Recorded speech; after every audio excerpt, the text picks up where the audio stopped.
Vous êtes assis, je vous ai même pas dit qui était assis avec nous en live, c'est magnifique. Enfin, de se croiser, on est professionnels jusqu'au bout, c'est fou ça. On ne change pas. Donc avec moi, j'ai l'éditeur Cool Books avec sa scénariste. C'est ça. Et j'ai plus dans la tête, je travaille bien mes fiches. Mes fiches. Oh mon Dieu, c'est C'est pas moi qui fais les fiches. Eliana. Eliana, ça me rassure, l'éditeur est pareil que moi. Allez, numéro 1. Allez, numéro 1, travaille. Non, je savais pas qu'on prononçait le V comme ça. Mais c'est Elana. D'accord. Eliana, ça me va. C'est bien, c'est joli. Tu sais qu'au mois de mai, ça fait 1 an quand même qu'on travaille ensemble. Allez, numéro 2, active-toi. Pour le numéro 3, on va le sortir finalement en avance, on le sort au mois de juillet. Hier soir, ça a été une discussion. Oui. Pour savoir quand c'est qu'on sortait le top 3 et quel rythme on devait prendre. Ouais, j'imagine. Ouais. Donc du coup, on est avec Cool Books, l'éditeur toulousain de manga français. Voilà, c'est ça. Précise. Pour Occitanie Comics, c'est quand même important d'avoir des Toulousains quand même. Ah, et puis on est les seuls. Oui, c'est vrai. Dans la région toulousaine. Et oui. Pour le manga. Pour le manga. Il y a d'autres maisons d'édition. Aussi, mais pour le manga, oui, c'est la première fois. Et d'ailleurs, déçu, vous n'étiez pas à Angoulême. Ah, pas encore. Non, bah déjà pour Angoulême, alors pour être invité, il faut quand même déjà avoir un petit peu de notoriété, quoi. Et après, en tant que petit éditeur, on peut aussi y aller, mais nous, on n'a pas encore assez de publications pour pouvoir se rentabiliser correctement sur des gros événements comme ça. Ouais. Donc, on est plutôt dans les petits salons. On fait aussi des un peu plus gros salons parce qu'on travaille avec une association. Donc, on fait le TGS, par exemple, l'Animasia à Bordeaux. La semaine prochaine, je vais au Angers Geek Fest, qui est quand même un gros truc. Voilà, on a l'occasion de faire Let's Play Paris, la Japan Touch à Lyon. Ah oui, quand même. Des trucs quand même assez cool qu'on arrive à faire, mais pas encore en Angoulême. Ok, d'accord. Et est-ce que tu peux un peu me présenter ta maison d'édition avant qu'on passe à là-dessus qui a l'air quand même très très bien. Tu l'as un petit peu résumé assez bien, quoi. On a monté donc la maison d'édition l'année dernière en mars. On a tout juste 1 an. Et voilà, notre volonté, c'était de mettre en avant des auteurs français qui faisaient du manga avec les codes du manga, mais tout en apportant un petit peu la French touch, parce que forcément, on n'a pas la même société qu'au Japon et qu'on fait des histoires qui sont sensiblement différentes quand même. Donc c'était pour apporter un petit peu de diversité là-dedans. Et l'avantage aussi des auteurs français, c'est qu'on peut plus facilement faire des salons, tout ça, travailler avec les libraires pour des séances de dédicaces, pour qui c'est pas forcément toujours facile de faire venir un auteur du Japon. Oui, c'est un peu cher le billet d'avion. Voilà, donc c'est ça. Donc on peut mettre en avant le manga français, à terme francophone en général, puisqu'on a en ce moment pas mal de contacts aussi avec des auteurs camerounais qui font du très bon travail. Et j'aimerais bien aussi à terme pouvoir les mettre aussi en avant. Du coup, pour le moment, vous êtes combien d'auteurs à travailler? Après, comme là, ils sont plusieurs déjà dessus. 2, 3, 4, 5, 6,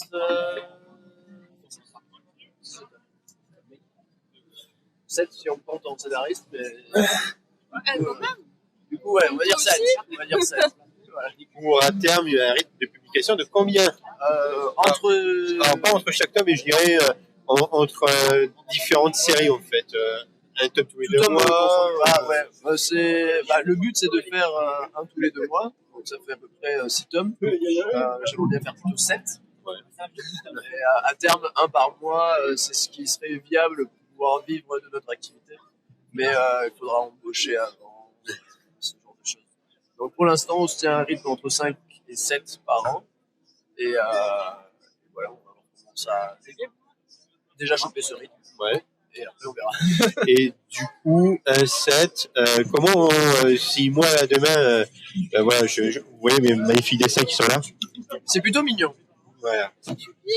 Est-ce que moi, j'ai une chance de travailler là-bas? Qu'est-ce que tu dis sur ces dessins qui sont à toi? C'est ça que tu me regardes comme ça, en vrai? Ouais. Bien sûr. pourrais t'engager pour faire des petites illustrations pour mettre sur le site internet, par exemple. Tu vois, ce genre de choses. Rapproche-toi maintenant. Ah, si vous voulez voir, c'est moi je travaille actuellement. Ah oui. C'est sympa. Ouais. Bah, C'est pas mal, ça. Parce que là, il y a du détail quand même. Par rapport à un petit Pika. Ouais, voilà, là, après, ceux-là, à part ceux-là, c'est sans modèle. Donc, il y en a où, voilà, je besoin quand même d'un petit support. Mais, Non, mais c'est bien. Il y a des bonnes... Moi, je peux pas faire ça, par exemple. non, tu dessines très bien les Pékinois. Ouais, je dessine uniquement des Pékinois. Ah oui. C'est très drôle, ça. C'est très ciblé, c'est parce que j'ai une passion pour le Pékinois. Mais après, voilà. Tout à l'heure sur le sang, ouais, avec Donc, voilà. Disons que Ombre est très intéressée pour travailler. Elle t'envoie un mail. Comment ça Pour l'instant, on fonctionne? n'embauche pas. D'accord. Non, mais de nouveaux dessinateurs, je veux dire. Nouveaux dessinateurs, séries. On embauche aussi. En tout cas, nous, comment on fonctionne en tant que petit éditeur, c'est qu'on n'a pas nos propres illustrateurs. On n'a pas d'employés. D'accord. On travaille uniquement avec des gens qui ont leur propre statut. Ok. Donc, on fait des contrats ensemble. Ok. On travaille ensemble. Mais, par exemple, je suis auteur Anna a son statut d'auteur-illustrateur. Et du coup, on la rémunère en droit d'auteur, mais elle n'est pas employée de la maison d'édition. Voilà.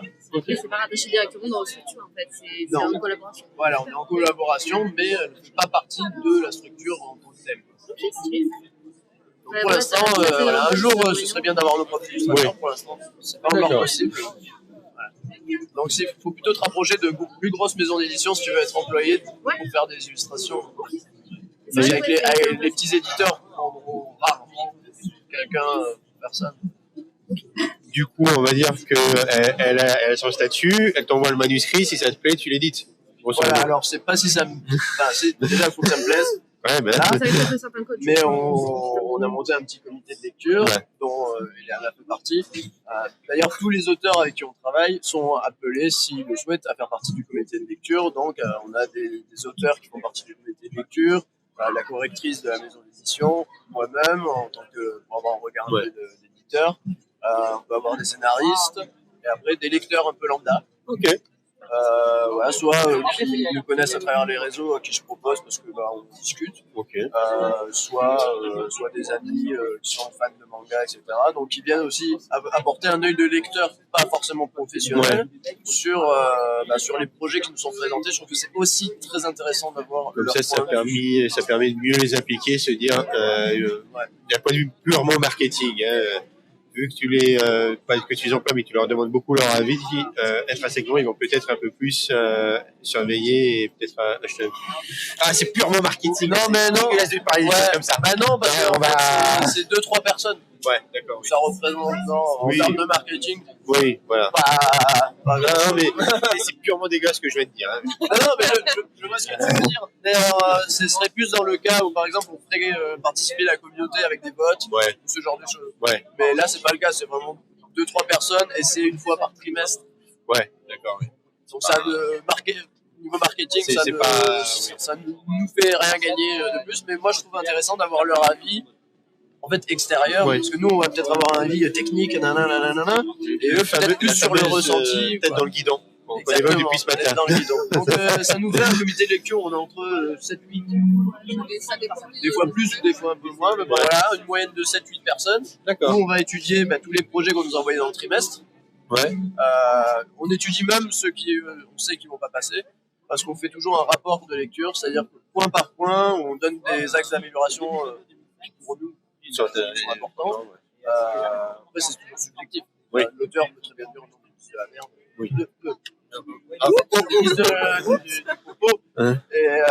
Et je ne les écoute pas, mais au moins, voilà, on a fait ce travail d'essayer de les accompagner ou de les aider, parce qu'il y a beaucoup de jeunes qui nous envoient 16, 17, 18 ans, qui nous envoient des projets, et ça manque cruellement de maturité, ça se voit, et donc du coup, on essaye aussi quand même de leur donner des axes pour que, plus tard, ils puissent proposer quelque chose. Voilà. Donc, on ne dit pas juste non. Ouais. Non, mais le but, c'est pourquoi voilà, non, parce que tu as ça, à travailler, et vraiment essayer d'être le plus précis possible sur ce que là où ça passe. Vous donnez des conseils, quoi. Vous ne laissez pas juste le gars avec son travail en mode c'était ça le principe de faire le comité de lecture, c'était pas simplement dire oui ou non, c'est vraiment d'en parler, franchement, c'est bien. Ça encourage, en fait. Ouais, moi j'ai monté la maison d'édition dans le sens où j'avais très envie de créer déjà une communauté avec les lecteurs et aussi un cercle assez amical avec tous les auteurs. Donc on est quand même assez proche. C'est pas une relation éditeur-auteur avec. Ça va, numéro 1. On dort à la maison. Ça va rester là. Puis voilà, c'est cool. Ouais. Donc du coup, voilà, avec ce comité de lecture, c'est aussi accompagner les peut-être futurs auteurs. Oui. Et je reste une dernière question pour l'éditeur, puis après on passe sur numéro 1. Est-ce que, en tant qu'éditeur, est-ce que tu choisis des histoires qui ont des fonds derrière ou autre, ou est-ce que tu te dis, vraiment ta ligne éditoriale, est-ce que tu es plus dans le shonen pur, ou est-ce que tu vas chercher, en sachant qu'on est français, donc le shonen pur, ça n'existe pas forcément, le neketsu à la française, c'est quand même assez compliqué de le faire, hein, mais où est-ce que tu préfères plus choisir des histoires de fond qui vont apporter quelque chose et peut-être même une relecture plus tard pour le lecteur. Hein, la profondeur. Merci. C'est une bonne question et la ligne éditoriale a changé avec la pratique. D'accord. C'est-à-dire que à la base, donc ça fait 4-5 ans que je bosse j'avais monté une association qui s'appelle BB Product. Mais je connais. Voilà, c'est moi le président. Ok. Et du coup, voilà, on faisait. 14h, t'es chez moi pour la conférence Dragon Ball. Si je bosse pas, ça va être chaud. Du coup, j'avais déjà une bonne grosse communauté. Ouais. Non, mais une communauté assez dure, c'est-à-dire de gens qui me suivaient et avec qui on échangeait énormément. Et donc, ils sont très lecteurs de shonen. Donc, quand j'ai créé la maison d'édition, je me suis dit, tiens, je vais commencer, il faut bien une base, donc je vais commencer par leur proposer des trucs à eux. C'est-à-dire que je vais pas partir sur du shonen. Ouais. Donc, du coup, on était parti sur cette idée-là. Après, du coup, l'expérience a fait qu'on a commencé à bosser avec des librairies et qu'en fait, on s'est aperçu qu'en librairie, le shonen, c'est facile à vendre à sa communauté. Là, on va aux conventions parce qu'on est là, etc. Mais en librairie, les ados qui viennent acheter des livres en librairie, ils vont pas acheter un truc pas connu. En fait. Ils viennent surtout pour le nouveau Quantum de One Piece, etc. Le Boruto. Mais voilà, quand on est en convention, ils s'intéressent à nous. Ouais. Ça, il n'y a aucun souci. Mais en librairie, ils viennent pas pour ça. Et donc, du coup, on fait un flop total en librairie et ça nous a amené à revoir complètement en fait, notre éditorial. Et donc, du coup, on propose maintenant des choses un petit peu plus, en gros, pour un public un peu plus âgé, qui va lui être plus dans une recherche de trucs un peu méconnus, ou qui vont un peu vouloir du fond, qui vont aimer aussi découvrir des trucs que les autres connaissent pas. Ouais. C'est aussi un effet de mode. On dira, tiens, moi j'ai découvert un truc, je suis sûr que vous ne connaissez pas, etc. Ouais. Et donc, ça va être plus un public de jeunes adultes ou plus âgés. Donc, on va être plus dans du. Pour l'instant, on est plus sur du seinen ou shonen, un peu comme Rigel, c'est-à-dire pour un public un petit peu plus âgé. Ouais. Voilà. Et après, on a lancé une collection pour enfants. Et donc, c'est là où moi j'ai à cœur de beaucoup aborder des sujets de société, de mettre beaucoup de fond, etc. Et c'est là-dedans que je me lâche. Ouais. Voilà. Mais, donc, on va préciser parce que c'est hyper intéressant et qu'il y a de fortes chances que j'en prenne au moins un. C'est que tu fais des mangas pour enfants, et quand on parle enfants, ça va être à partir de 3 ans, quand ils vont arrêter de déchirer les bavets sur les bouquins, d'accord. Mon fils, bonjour. Tu comprendras plus tard. Ouais, en fait, moi j'ai moi-même des enfants et fans de manga, ils voulaient aussi lire des mangas comme moi, donc j'ai commencé à chercher et j'ai trouvé des petits bonobos, mais c'est souvent à partir de 6 ans. Et puis il y a déjà les vignettes.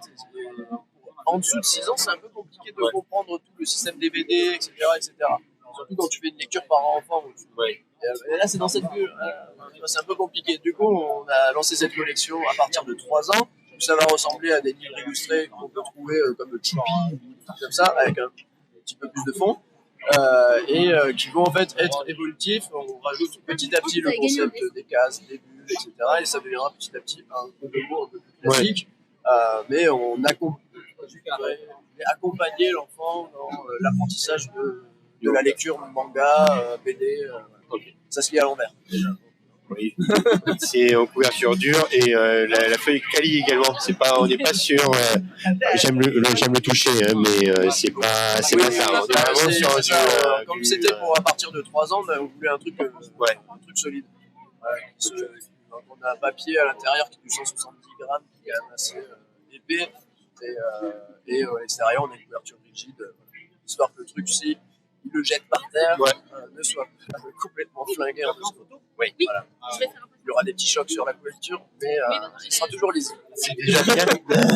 Et après, pour répondre à tes questions, quand les gens nous envoient leur projet, le projet de manga, de publication, ils doivent nous envoyer une note d'intention. Dans cette note d'intention, c'est là où ils vont en fait nous expliquer les messages qu'ils veulent faire passer, et pourquoi dans cette œuvre il y a tel thème qui est abordé, des choses qu'ils veulent faire passer, et on y attache aussi beaucoup d'importance. Et alors, effet inverse, moi j'ai une dernière question, vraiment dernière question, puis après je pense qu'on va quand même passer là-dessus.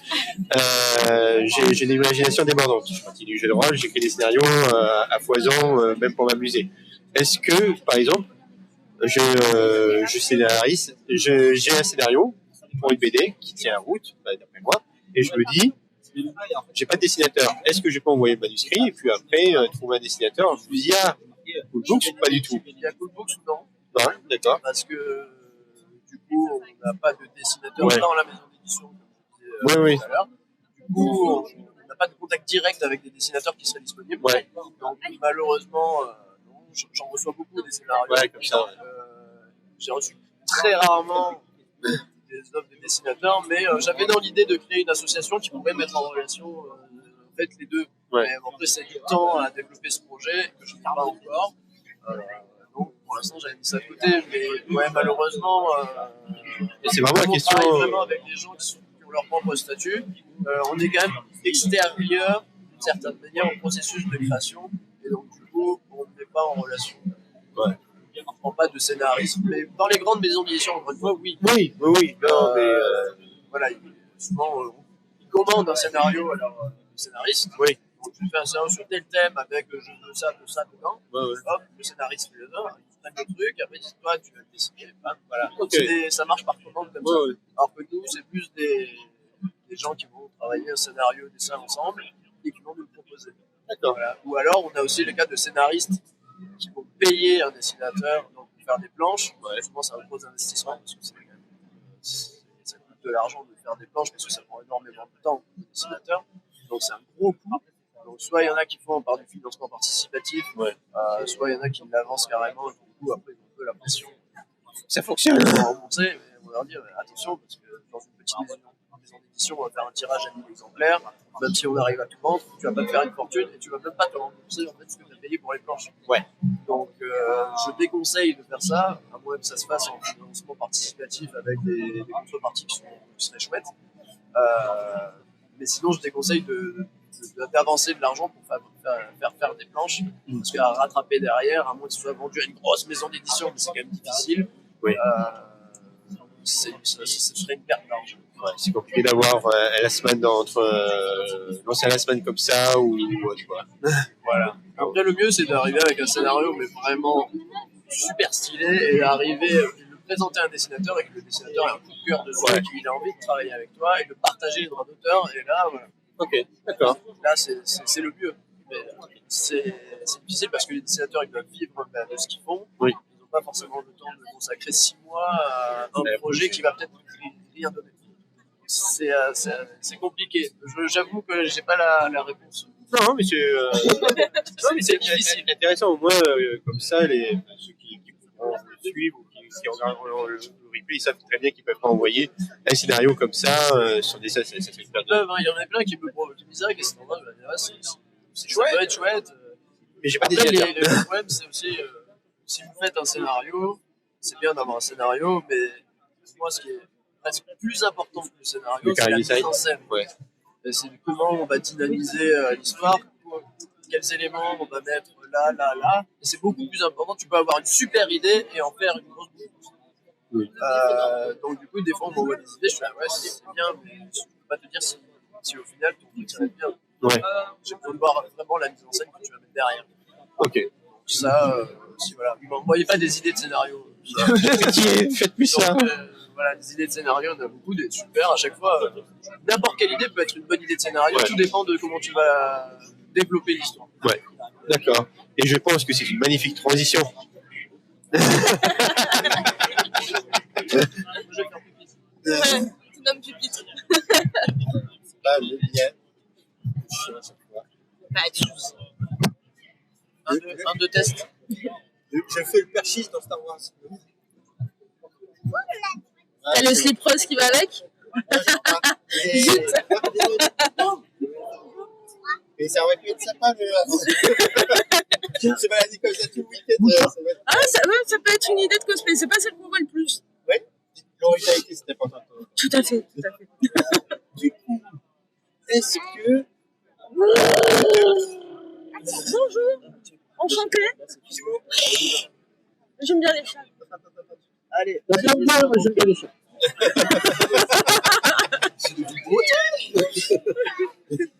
Du coup, Eleana, est-ce que tu peux te présenter? Parce que numéro 1, c'est vraiment une blague. Hein, Oui, second degré. Hein.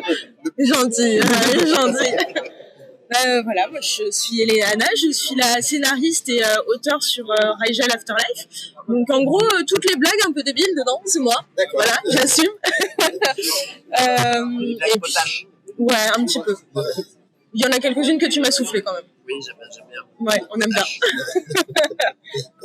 Et puis voilà, hein, que dire de plus Résume-le. Ça parle de quoi? Alors, Vends-le. faut que je le vende. Allez, on va le vendre alors. On est dans un monde post-apo. Il y a des portes qui ont été ouvertes et qui n'auraient jamais dû être ouvertes. Celle d'une chambre funéraire qui va laisser sortir un démon qui, pour se venger, a décidé de transformer toute forme humaine, toute forme de vie sur Terre, en zombie. Le seul moyen de ne pas devenir un zombie, ça va être de boire du liquide cérébral. Ça va être la seule chose qui va permettre de garder une certaine part d'humanité. Sauf que cette denrée, elle est gérée par la mafia et par Basel. Et le problème, c'est que elle a décidé que tout le monde n'y avait pas forcément accès. Donc on va suivre notre héroïne, Rigel, accompagnée de son acolyte, le docteur Angelo, qui font en sorte, eux, par contre, d'en récupérer le plus possible pour pouvoir en distribuer au plus de monde au moins dans la ville où ils sont. Et un jour, ils vont tomber sur un convoi exceptionnel où ils sont persuadés de trouver du liquide pour au moins un an. Mais sauf qu'en ouvrant la porte de ce convoi, c'est pas du liquide cérébral qu'ils vont trouver, mais un être humain bel et bien vivant. Et la suite, il faut le lire. Voilà. Des aspirations. Alors, les inspirations, on a du Mary Shelley, Frankenstein, hein, je pense que ça se voit. C'est ça, je pensais que c'était un peu du Walking Dead. Pas du tout. On a la famille Adams avec La Chose, on a des inspirations très burtoniennes, un côté très spooky.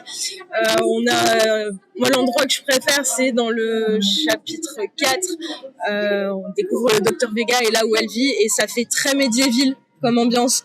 C'est un jeu qu'on aime beaucoup avec l'illustrateur, donc voilà, on a vraiment ce côté très spooky, très Burton, mais voilà. Après, au niveau inspiration manga, dessin en soi, faudrait voir directement avec. Je sais que la Hollis s'inspire du plus qu'il peut. Il va vraiment chercher. Il a fait son propre style en s'inspirant d'énormément de choses. Voilà, tout à fait. En les travaillant, et ça a donné ça à prof. Et paf, ça fait Rigel. Ça fait Rigel. Pas des chocapics. Non, pas des chocapics. D'ailleurs, c'est la fête du maïs aujourd'hui. Ok, c'est... D'accord. Okay, on est dans le Gers, c'est normal d'annoncer ce genre de choses. Le maïs, c'est... Voilà. Non, c'est très important. Désolé, je suis du Var. Je découvre le Gers ce week-end. Alors? C'est sympa. Ouais, c'est calme. Ça, c'est calme, oui. J'ai vu une roche. J'ai vu des canards. Un lapin. J'ai vu un lapin. Oui. C'est hier soir. Des poules sur le bord de la route aussi. Oui. J'ai vu beaucoup de canards, voilà. Et du canard. Merci. C'est bon, le canard. J'aime bien les canards. En foie gras ou en magret, j'aime bien. Aussi. Oui, c'est bon. Toute forme de canard. Donc, désolé, c'est ma faute. Voilà.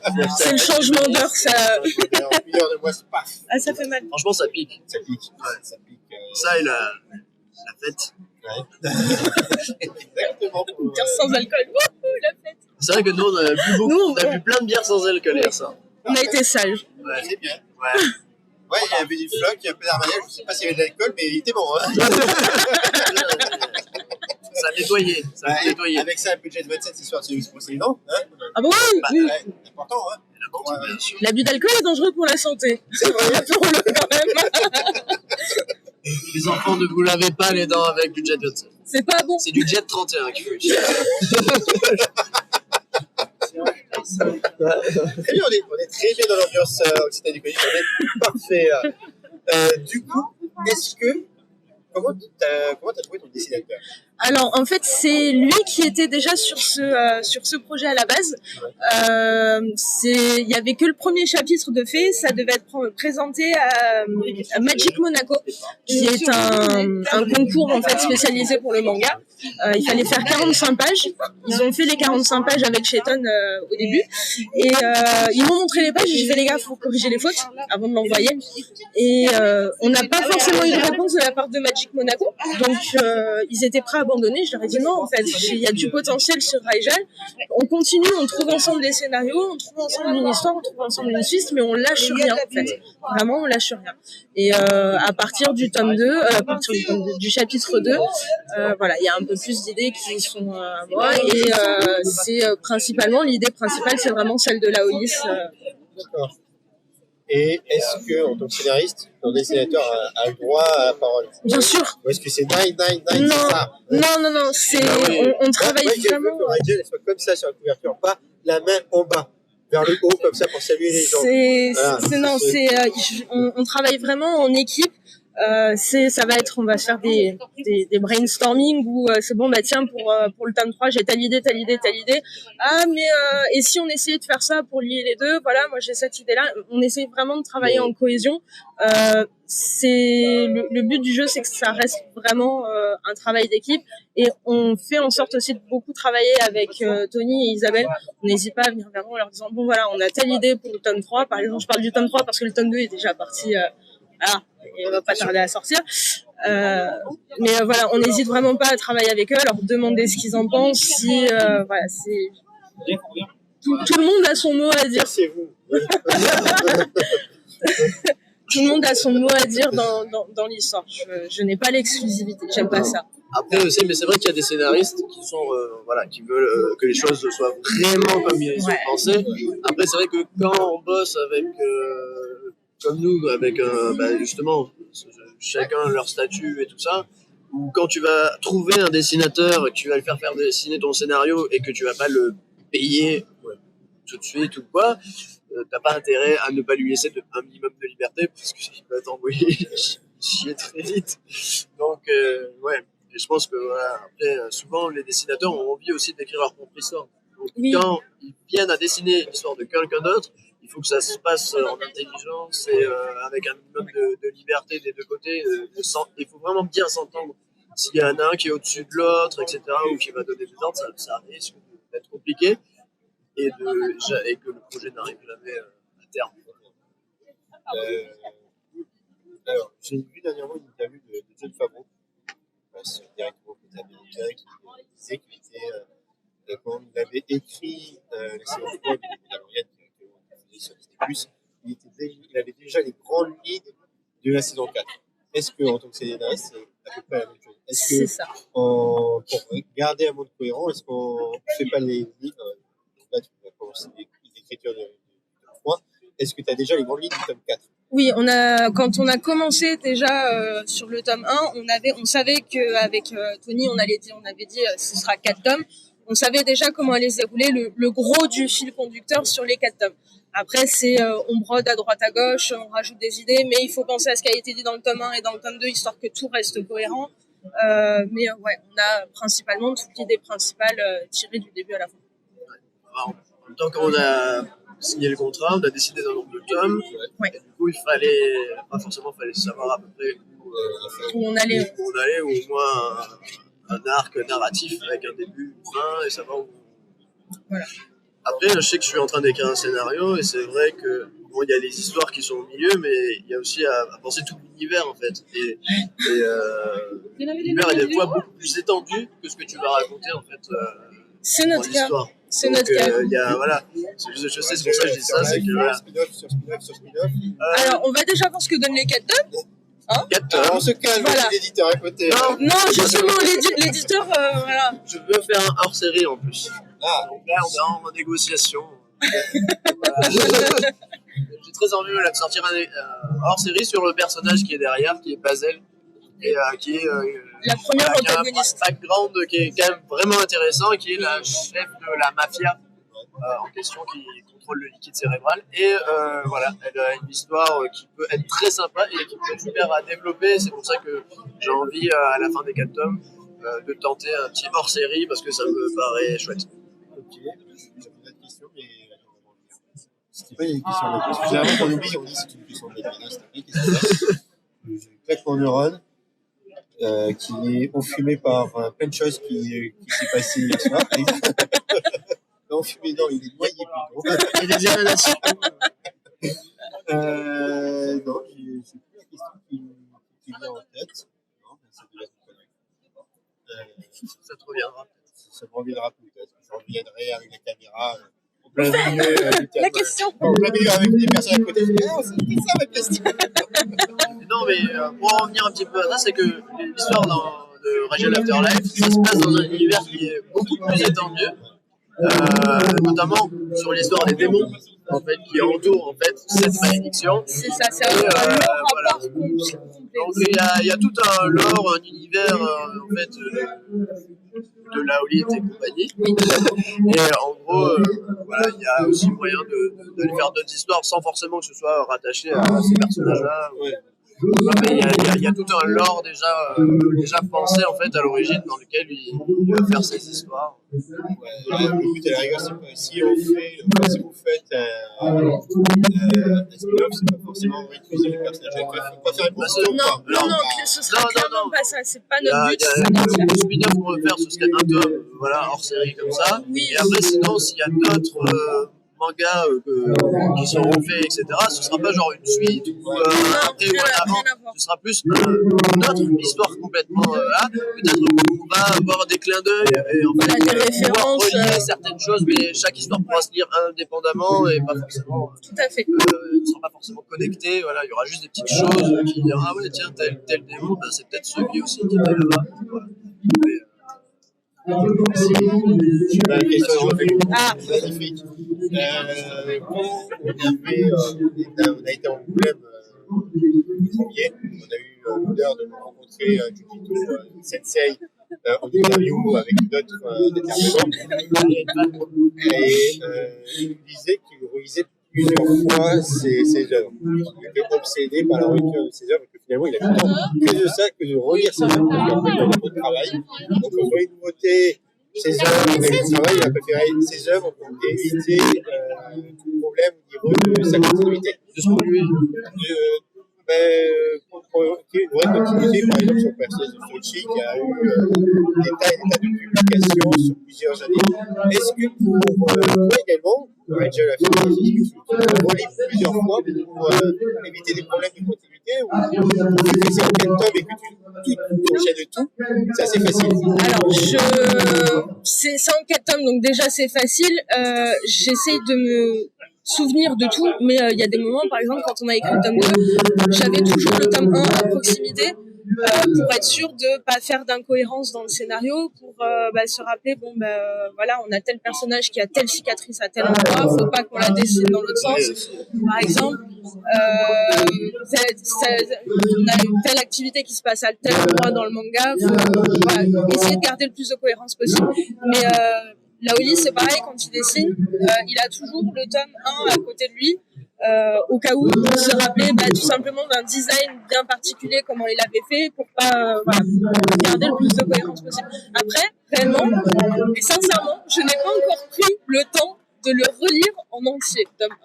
Voilà, j'ai des exemplaires à la maison, mais je n'ai pas encore le temps de le relire. Je le feuillette vite fait, mais j'ai pas encore le temps. Sur le détail, voilà, c'est ça. Voilà, c'est ça. Je me me souviens de la pagination, ça va être à peu près là, c'est 2-3 pages, et puis après, tu fais des choses. Voilà, mais j'ai pas encore pris le temps de me poser et de le lire. En même temps, j'ai attaqué les berserk en même temps. Justement, j'allais te demander, quelles sont tes lectures? Alors, je suis pas du tout une fan de manga à la base. J'ai vu quelques animés. J'aime beaucoup tout ce qui va être du studio Ghibli. J'ai vu SNK, etc., etc. J'ai pas mes premiers mangas, mes tout premiers mangas. J'ai 30 ans, je les ai eus au mois de décembre pour mon anniversaire, et c'était les 3 premiers tomes de Berserk. Voilà. Et là, ça y est, j'ai les 10 premiers, donc j'ai un quart de la collection. Ça y est, on va pouvoir les continuer. Mais voilà. Il faut 14 pour terminer le Golden Age. Oui. Après, on peut s'arrêter là. Non, mais je les lirai tous. Parce que c'est Miura. Voilà. Alors, la vraie question et un vrai débat qu'on a tous dans notre groupe, est-ce que pour toi, Berserk, puisse être un seinen, est-ce que tu sens la question arriver, est-ce que ça serait pas plutôt un yaoi? La question entre Griffiths et Guts. ChatGPT en plus qui a répondu à la question dernièrement. Je suis sur quelques groupes justement sur Berserk, les fans de Berserk. Alors, suivant comment on regarde le truc, on pourrait se demander si à la base ça n'a pas été pensé comme un yaoi, clairement. Parce qu'il y a certaines scènes, on fait oula, c'est limite quand même, on se demande ce qui se passe. Et puis après, il y a quand même d'autres. Il y a peut-être de l'homosexualité refoulée chez l'un comme chez l'autre. Oui. Voilà, je pense peut-être, mais je m'engagerai pas plus que ça, je vais me faire taper. On va aller plus loin. Guts, quand il a une relation sexuelle avec Casca, pense à Griffiths. C'est magnifique quand même. Je viens de me faire spoil. Désolé, pardon. Absolument désolé. C'est pas grave, c'est pas grave. C'est juste un petit. Ouais, mais c'est même pas. C'est sa faute. Ok, c'est sa faute. Non,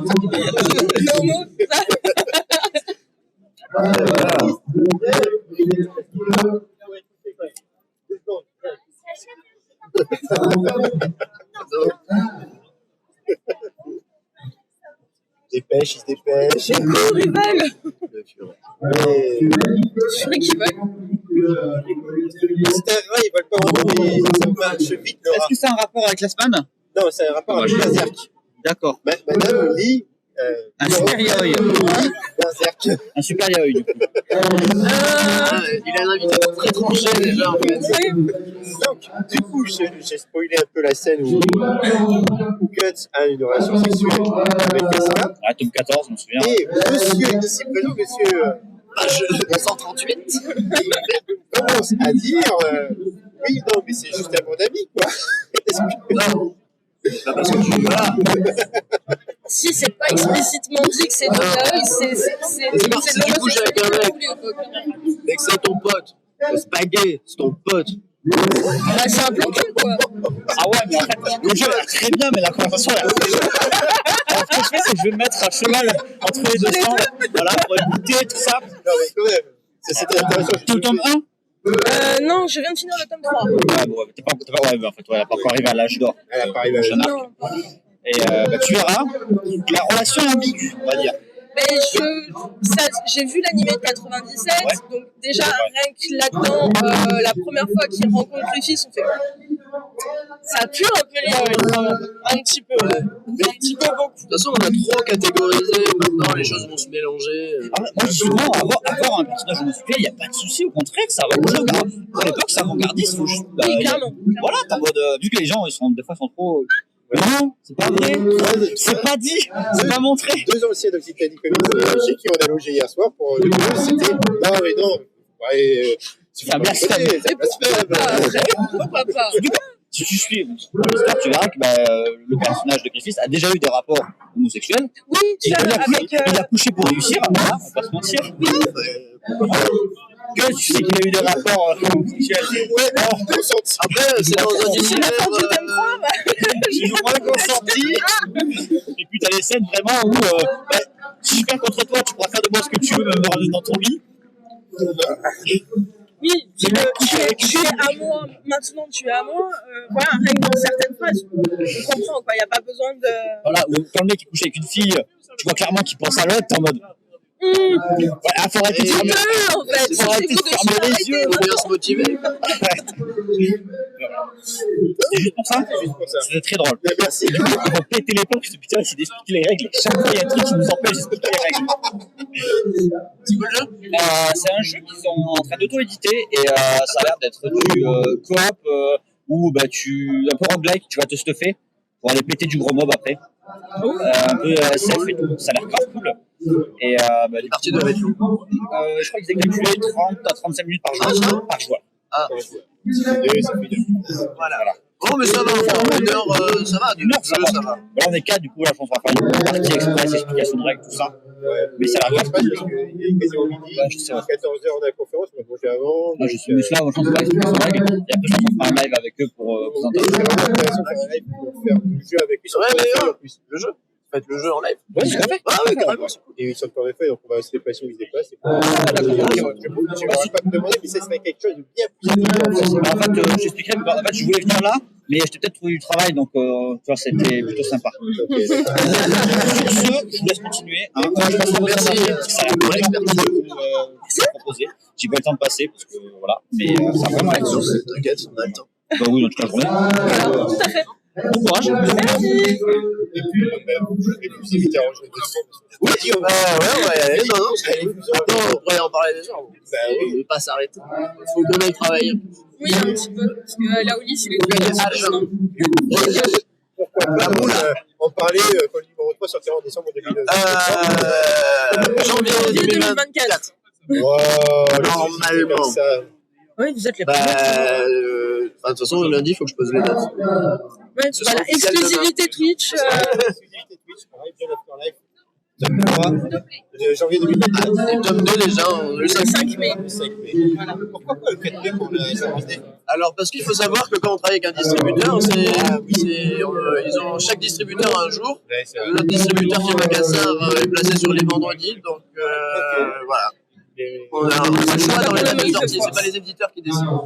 Mais ouais, mais quand le tome 2 ou le tome 3 sortira, on se parce qu'on sera sur la fête de Rachel en plus.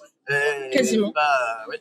Elle sera plus Avec comme ça. On s'approchera de la fin. sortira en juillet 2024 pendant les Jeux de Alors, Paris. oui, non, mais on On va essayer va de pas passer. spoiler que Rachel part à la fin. Techniquement, elle est déjà morte. Ouais, c'est vrai. Ah oui, mais il faut lire. Enfin, on va pas tout À la spoiler. fin, elle revit et devient une princesse. Oh, ça te donne tellement Ah, c'est cringe. Oh, c'est tellement kitsch. C'est tellement. C'est pas ça que j'avais dit. Non. C'est tellement nul en fait. Avec une robe? Non. Ok. Non, mais elle aime pas les robes en plus. Oui, c'est vrai. Elle a un magnifique costard. Bon, bref, je ne vais pas trop spoiler. Bon, mais merci pour tout. Merci. Puis on se Et à tout à l'heure. à tout à l'heure. Ouais, comme ça. Voilà, mais on pour le travail. Pour le Oui, travail. tout à fait, bien sans alcool. Allez, merci. Hein. Et puis, tchuss. Sois sage. Oui, oui, on essaye. Merci. De rien.